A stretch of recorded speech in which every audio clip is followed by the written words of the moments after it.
গোপালপুরের মানুষেরা সকালবেলা যখন তোমরা গরুটার গলায় ছুরি চালাবে, যখন জবাই করবে তার গোশতগুলো খাওয়ার জন্য, সেই গরুটাকে কাটার আগে দেখে নাও যে ছুরি দিয়ে তোমরা গরুটার গলায় ছুরি চালাবে সেই ছুরির মধ্যে ধার আছে কিনা।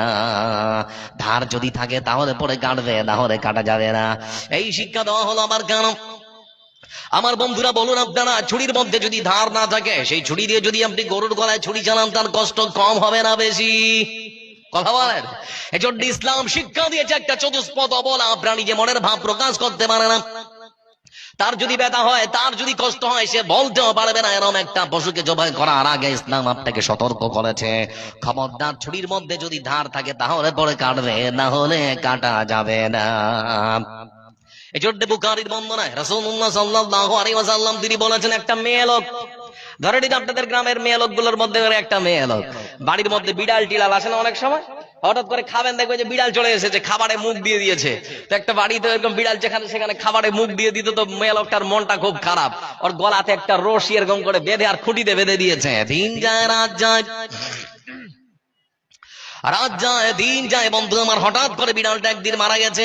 রাসূলুল্লাহ সাল্লাল্লাহু আলাইহি ওয়াসাল্লাম সাহাবীদেরকে লক্ষ্য করে বললেন, আমার সাথীরা শুনে নাও, যে মহিলা একটা অবলা প্রাণীকে, একটা বিড়ালকে এই মতো করে কষ্ট করে হত্যা করতে পারে, সে মহিলা যাদের হৃদয়ে আছে আল্লাহর ভয়, তারা কভু পথ ভুলে যায় না।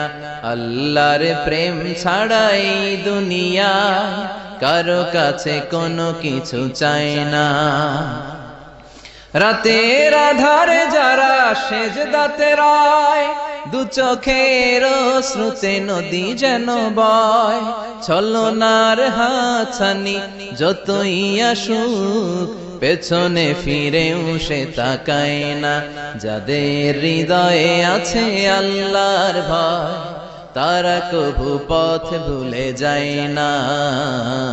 আল্লাহর প্রেম ছাড়াই দুনিয়ায় কারো কাছে কোনো কিছু চাই না।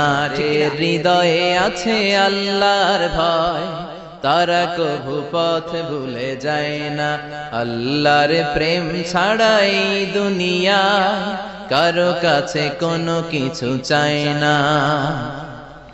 রাতের আধারে যারা সেজদাতে রয়, দু চোখের শ্রুতে নদী যেন বয়, ছলনার হাতছানি যতই আসুক পেছনে ফিরেও সে তাকায় না।